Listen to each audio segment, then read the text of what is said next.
Hello and welcome to episode 8 of Shark Talk, where I'm joined by yet another legend, none other than Captain Paul Watson of Sea Shepherd, and we waste no time in talking ocean conservation and activism, and specifically Paul's style of activism. Now, he said that I could ask him anything, and I did. So please enjoy this first part of my chat with Paul, and I'll be releasing the second part a little bit later on, which will include all of the fans' questions as well. So enjoy.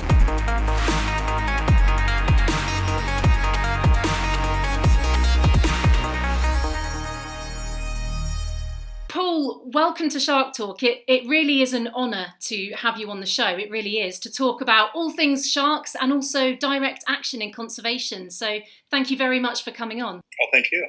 Co-founder of Greenpeace, founder of Sea Shepherd, and unarguably a man of action when it comes to defending our oceans and their inhabitants. But what's really fascinating is behind these incredible organisations that you've helped to build and have built is someone with unwavering commitment to the cause. I mean, truly unwavering. You've risked your life on occasions, you've risked prison sentences, you're not afraid to be a figure of controversy when needed.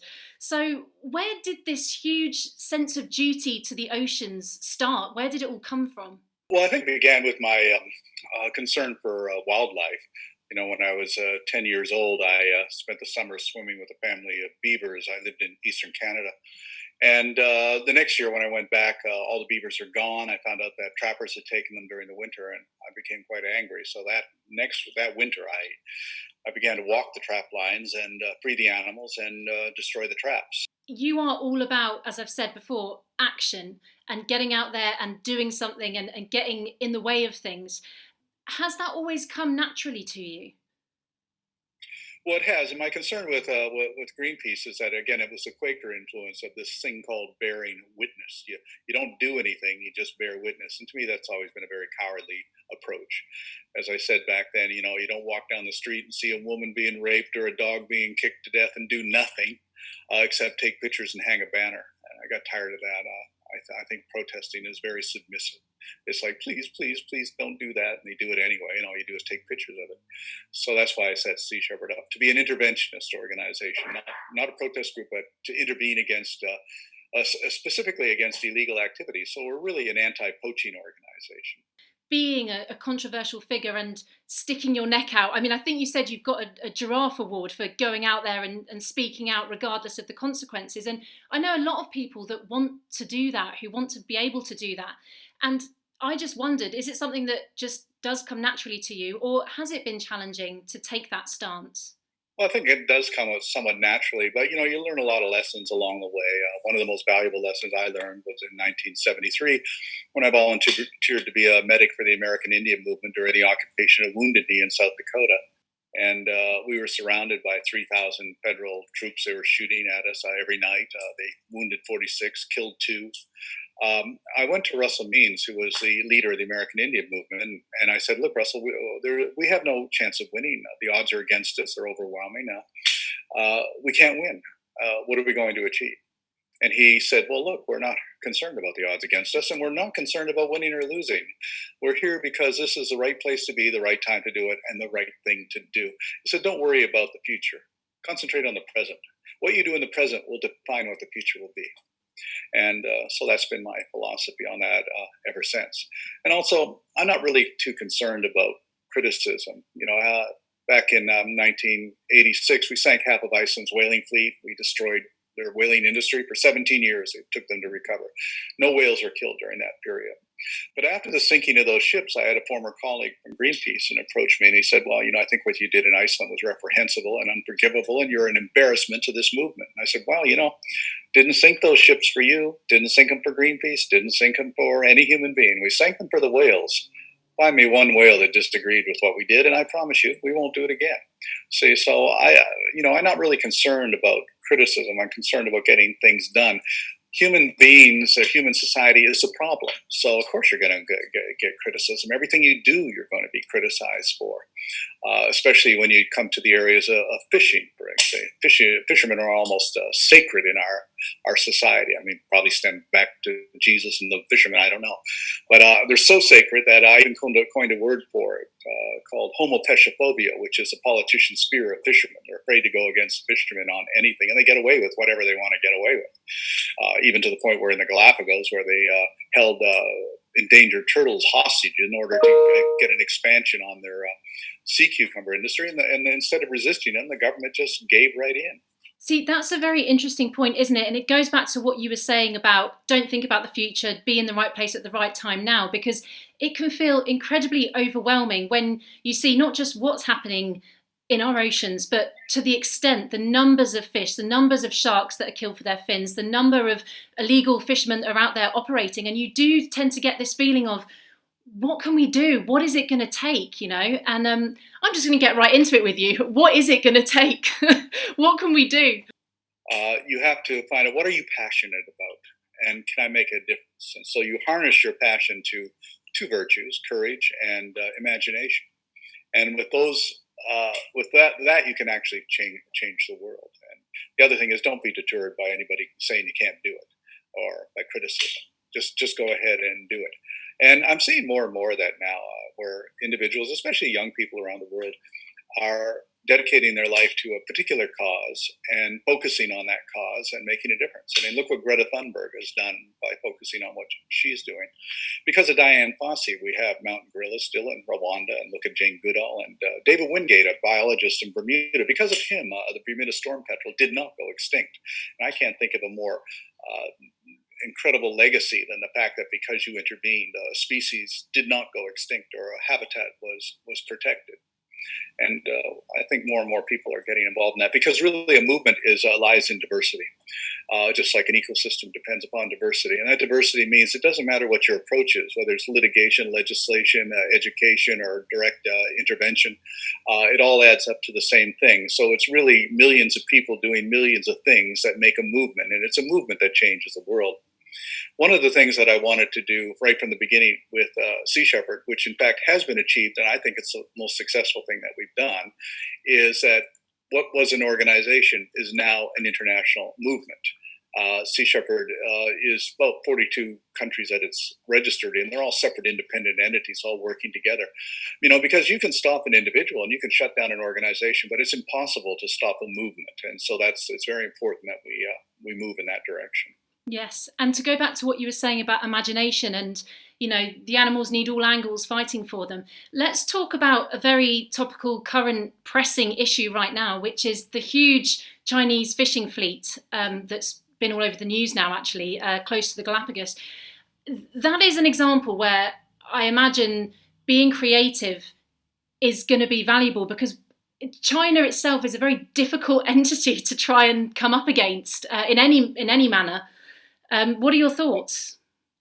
Well, it's not really anything new with the Galapagos. Last year, I sent the Bridget Bardot, one of our vessels, into the midst of that Chinese fleet to document infractions, and nobody was interested. We couldn't get it in the media.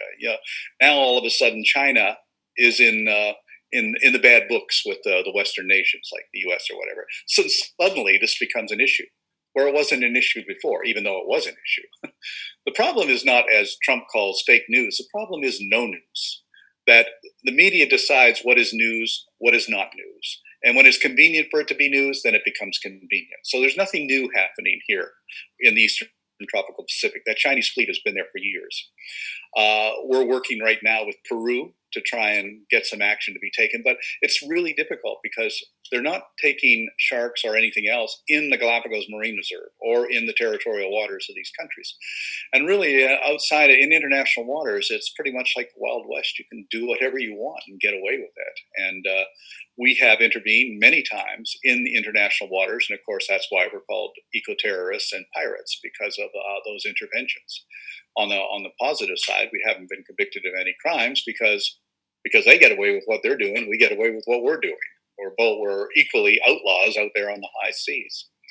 But at the same time, we have had some positive encounters with the Chinese. For instance, we caught a Chinese drift net fleet in the Indian Ocean about 4 years ago. And it was using drift nets, which have been illegal since 1997. We documented everything, and then we chased them. We chased that fleet all the way back to the coast of China. And when we got there, the Chinese Navy was there. And these fishermen said, we're being pursued by pirates. And so the Chinese Navy said, what's this all about? And we said, we caught these guys illegally using drift nets, and we got it fully documented. We sent all the evidence to Beijing. You know what they said? Bring them in. We brought them in. Those captains all lost their licenses. The ships were seized and the companies were fined. Wow. So confronted with the evidence, the Chinese government will take action. China's under enormous pressure. They do try to, for instance, they've outlawed shark fin soup at government functions and everything. But they got 1 billion people, and that pressure to provide is immense. And for that reason, they're going around the world, taking over African waters, just taking whatever they want. But in that respect, they're no different than any other country. The Spanish fishing fleet is probably one of the worst, second only to China, especially for taking sharks. And we're dealing with them in African waters all the time. But overall, the industry itself is incredibly destructive. And that industry isn't just China. It is pretty much everywhere. Any country that allows for the taking of sharks, that markets shark fin soup or markets shark fins to China are all responsible to that. So by fingering China as the only culprit is just not really fair to the whole situation. They're all equally guilty, and we confront them all the time. I've always been proud of the fact that Sea Shepherd does not discriminate. We get called names, of course. We're racist for opposing macaw whaling. We've even been called racist for opposing Norwegian whaling. But we don't care what the color of the skin of the person who's holding the harpoon or the person who's throwing the net. We really don't care. Our concern is the actual activity. That's what we're opposing. And I would think it would be racist if we were to discriminate and say, oh, we're not going to deal with these guys because they're of this race or of this culture or whatever. Yes, good point. Your main concern is what you call your clients, isn't it? That's how you refer to all ocean wildlife that you're there to protect. That's right. And, is it in their interest to survive? Is it in their interest to intervene? And people say, well, aren't you concerned about people's jobs? The answer is no. I'm not concerned about their jobs. They should be concerned about having a future for their children. A few years ago, I asked a fisherman in Alaska, I said, look, for no other reason, protect the fisheries for your children, so that they can have a future. And his answer to me was, in 5 years, my mortgage is going to be paid. After that, I couldn't give a damn. Why does somebody like that have children? It's because it's what you do. Don't really ask why. It's just what you do. They don't really give a damn about them, but it's what they do. And that seems to be a collective mindset of the human species. The other problems with humanity is we have this incredible ability to adapt to diminishment. I mean, it might have served us well 20, 40,000 years ago when you had to adapt to diminishment. But now we just remove one species and move on to the next. We have a limited vision and a very bad memory. We forget the way things were, and we don't look forward into the future as to how things will be. We have wiped out so many species in the last 500 years, but the real tragedy is we've forgotten they ever existed. The Labrador duck, the eastern bison, the giant auk, the Carolina parakeet, the sea mink, the Atlantic gray whale. I could go on and on and on. There's so many. And there was something you spoke about in your film, in your documentary that came out this year, Watson, which, by the way, everyone needs to watch. It's incredibly inspirational and very enlightening. And there's something that you said there, and it was like a light bulb went off in my head, and I hadn't seen it from that angle. And you were talking about the bluefin tuna and saying how, well, when I thought about the rate they're fishing these tuna, I was thinking, why aren't they seeing that it's unsustainable and, they're pillaging the ocean and there'll be none left? And then you said there is a value in extinction. And I did not see it from that point of view. So if you could just explain that for those watching, it's very interesting. Well, I call it the economics and the politics of extinction. That short-term investment for short-term gain means that driving a species to extinction can be very profitable.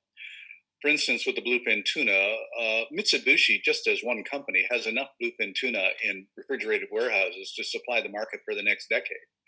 So they could stop fishing bluefin tuna today, allow the population to recover, and then start up again in 10 years. But they won't do that because that would mean a decline in the value of the fish, and therefore the fish in their warehouses would decline in value also. And if it goes extinct, well, we got a priceless commodity. We can ask any price for it, and already it's the most expensive fish on the planet at an average of $75,000 a fish. So and then after it's gone, well, they'll simply reinvest. I mean, Mitsubishi started building fighter planes and automobiles and things like this. I mean, they don't really care. The biggest fishing fleet on the west coast of Canada is owned by one man, Jimmy Pattison, a used car salesman who decided that's where he's going to go. He not only owns the biggest fleet, he dictates to the government what the fishing policies are going to be, because that money can give him that kind of power. So they're overfishing everything.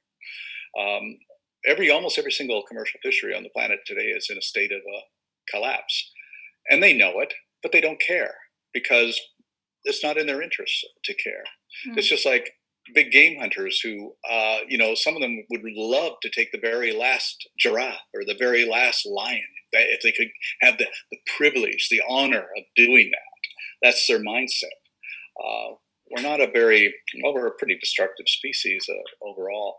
I think the root cause of all of this is that we have abandoned nature by abandoning our biocentric outlook, looking at the world from the point of view is that we're part of it and an integral part of it, and everything is interdependent. The three laws of ecology: diversity, interdependence, and finite resources.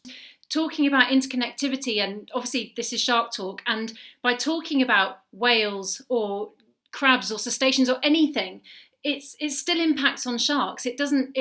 Some people, I think, don't realize the level of interconnectivity that exists in the oceans, and without one thing you will not have the other. And so if you are advocating for sharks and you're all for shark conservation, you have to by default be all for conservation in general, across the oceans and land. Right. And sharks are such an important part of the diversity of the seas that if we were to remove them, it would cause incredible chaos for the entire marine ecosystems. 450 million years of evolution that has shaped the behavior, the color, the speed, everything about every other fish in the ocean. Everything would collapse without that, and that's not taken into account. The other thing is this incredible ability of human beings to say, "Oh my God, these are monsters." And yet we kill 100 million of them a year, and they kill 5 or 6. Chances of getting killed by a Coca-Cola machine falling on you are probably greater than that. In fact, one of the things I like to tell people is you're playing golf is more dangerous than diving with sharks, because more people die on golf courses every year from lightning strikes and bee stings than are killed by sharks. So we pick and choose. We pick and choose our monsters. And so that's where we are with sharks. And also, of course, it's a profit motive. That's why they really go after them, is for the incredible profits that they can make. Let's talk a bit about some of the Sea Shepherd campaigns that are currently underway, helping all marine life, but sharks as well, specifically.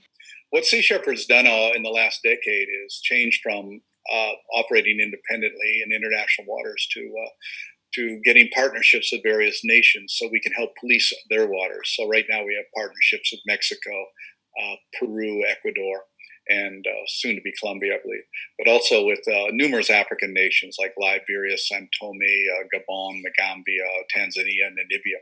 And we're being asked to join more and more. What that means is we provide the resources, the ships, the crew, the volunteers, the equipment, the fuel. They provide the enforcement authority, so we take on their enforcement people. Sea Shepherd has never taken arms on board, but we do take enforcement personnel who are armed, and because governments have a monopoly on that kind of thing. And it's turned out to be a successful program of these partnerships, and we hope to increase that. We have people on the beaches in Mayotte, between Madagascar and Mozambique, that are stopping turtle poachers. Again, it's a very frustrating campaign, but we're doing the best we can there. We are opposing the French trawler fleets in the Bay of Biscay and the massive slaughter of dolphins that take place there. We have crews going to the Danish Faroe Islands every summer to intervene against the killing of pilot whales and dolphins there. The other thing too is, we get a lot of attention for protecting dolphins or seals, and now even sharks more so. But we're also involved with protecting things like sea cucumbers and invertebrates and stuff like that. But they're not very sexy issues, so you don't get a lot of contributions supporting that. But what we can do is channel money saved from protecting whales or whatever towards protecting those other species, which people don't really seem to have a passion for, but Yeah, and are in just fact. as vital. Absolutely, just as vital. Well, And the most important species, group of species out there on the entire planet, are phytoplankton, the microscopic plants that live in the ocean. If they go extinct, we all die. We don't live on this planet without them. They provide 70% of the oxygen that we breathe. They're the foundation of the entire food chain for the ocean. Phytoplankton is the very basis of our ability to be alive on this planet, and yet most people are completely unaware of that. I like to compare this all to the Earth to being a spaceship, which is what it is. We're on this incredible voyage around the Milky Way galaxy, and every spaceship has a life support system that provides the air we breathe, the food we eat, regulates climate and temperature. And that life support system has to be run by a crew, and human beings are not crew, or just passengers having a great time amusing ourselves. But what we are doing is killing off crew, and there's only so many crew you can kill off before the machinery begins to fall apart. And that crew are the phytoplankton, the zooplankton, the fishes, the sharks, the worms, the insects, and we're losing them. And when we lose them, we lose the ability for us to survive ourselves. So we really got to learn to think outside of our own petty little existence and understand that we're interdependent on all of those other life forms. yes, and that's a good point. Talking about sacrifice. I mean, a lot of things that some of your crew have done and you yourself is risk. Well, risk of death, but also risk of imprisonment. And the thing with imprisonment, there's a lot of things that I would like to go and do. And the thing that stops me is I just think, if I end up in prison, I'm stopped in my tracks. I can't do anything from there, And I wondered, from your point of view, is the fear of imprisonment almost stronger than the fear of death? And when is it worth that risk? Well, pretty much everybody who's made a significant change in the world has been to prison. Nelson Mandela is a good example. In fact, the very idea in 1972 that Nelson Mandela would become president of South Africa was unthinkable and therefore impossible, and yet the impossible became possible. If you're going to rock the boat, if you're going to piss off world leaders and that, you're going to have to expect retaliation. But you have to not let them know, certainly, and you shouldn't be afraid of it anyway. I know many activists who have gone to prison, and they found that it's not as horrible as they thought it would be. Or as Mahatma Gandhi once said, a good opportunity to catch up on your reading. But you can't let those things stifle your activism. You have to be cautious. One of the reasons I wrote this book called Earth Force, which is a guide to strategy for activists, is to give people pointers on that. For instance, a lot of people get arrested for protesting, demonstrating, which I think is counterproductive, because the opposition is controlling the entire story there. They know how to deal with you. You protest, you sign, they arrest you. Now you get a record. Now they control you, and that. So you try to be as cautious as possible. A few years ago, I was invited to give a lecture to the FBI in Quantico, and they at the lecture, one FBI agent said, "Well, Sea Shepherd walks a pretty fine line when it comes to the law." And I said, "Yeah, well, who cares how fine the line is as long as you don't cross the line?" And they couldn't really argue with that. So, this is what our approach is. We act within the boundaries of the law and of practicality. So we've never been convicted of a felony. We've never injured anybody. We certainly never killed anybody. And you have to walk within the guidelines of that strategy. And if people choose to break the law, sometimes you have to break the law before the law breaks you. You have to do so in an intelligent manner. That is, you be cautious. I actually had 3 little slogans for that, or 2, I think. Is nobody talks, everybody walks. Nobody signs, everything's fine. And also, if you're going to do anything illegal, do it by yourself and not with anybody else. Because that's always the weakest link. I also learned some about trials, and that doesn't matter what the evidence is. What matters is whether the jury likes you or not. It's like Chicago, the musical, isn't it? It's exactly like that. When we sank half of Iceland's whaling fleet in 1986, I actually wrote to the Icelandic government and I said, "Well, what are the charges?" And I got no answer. I wrote again, got no answer. Finally, I got on a plane and I flew to Reykjavik. And I got there. There was all these police officers there to meet me, as well as the chief immigration officer. He came up to me, he says, "How long do you intend to stay in Iceland?" I said, "I don't know. 5 minutes, 5 days, 5 years. Why don't you tell me that?" And then, "Well, we have to go to interrogation." I said, "Oh, great idea." So we went to interrogation, and they said, "Are you admitting to sinking these ships?" "Yeah, we sunk them. We're going to sink the other two at the first opportunity." They didn't know how to say that. The next day, they put me in drove me to the airport, put me on a plane, and sent me out of the country. And that morning, the justice minister said, "Who the hell does he think he is? He comes into our country and demands to be arrested. Get him out of here."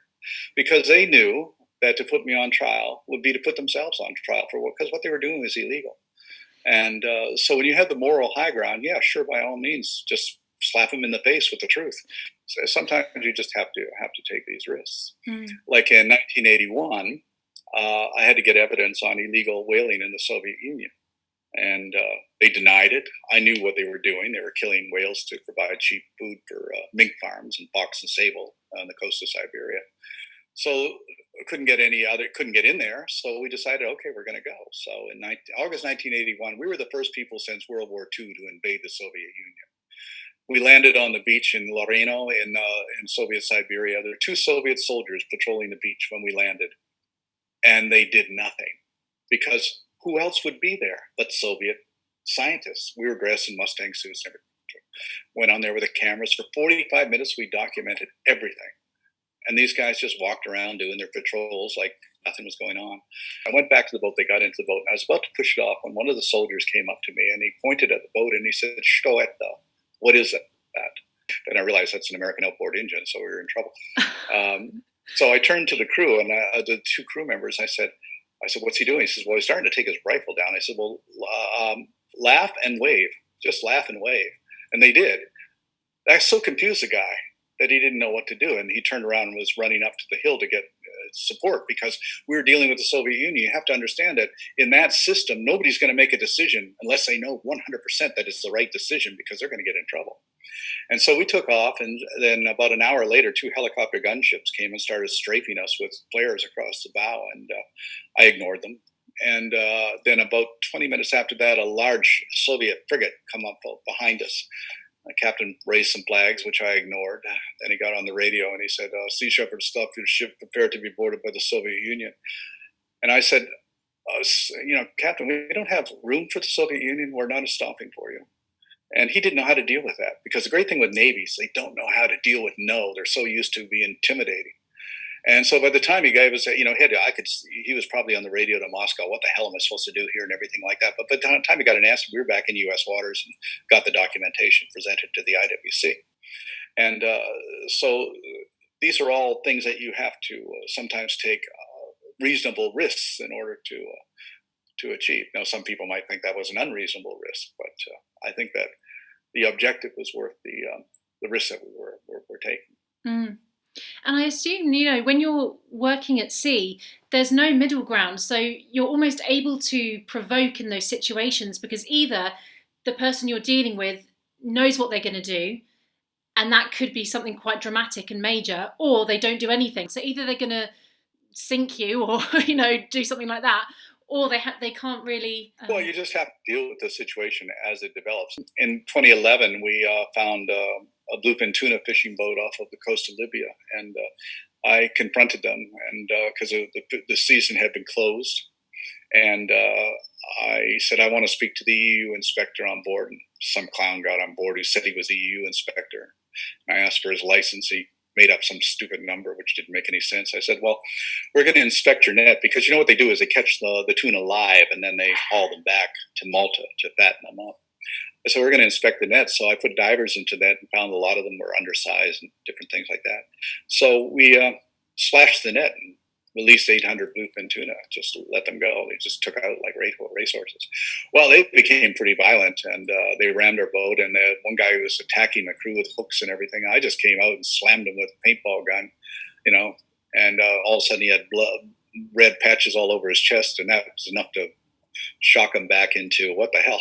And then we hit the boat with three liters of butyric acid, which is a horrible stink ball, and they backed off. I could talk to you for a long time about strategy, and I probably will do. I'll be sending you some emails later down the line with some crazy plan that I've got.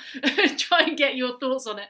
But no, Paul, it's been an absolute pleasure, and we will be following along with all the other things that Sea Shepherd are going to be getting up to and doing. And once again, thank you so much for your efforts for our oceans. All right, thank you. Thanks, Paul.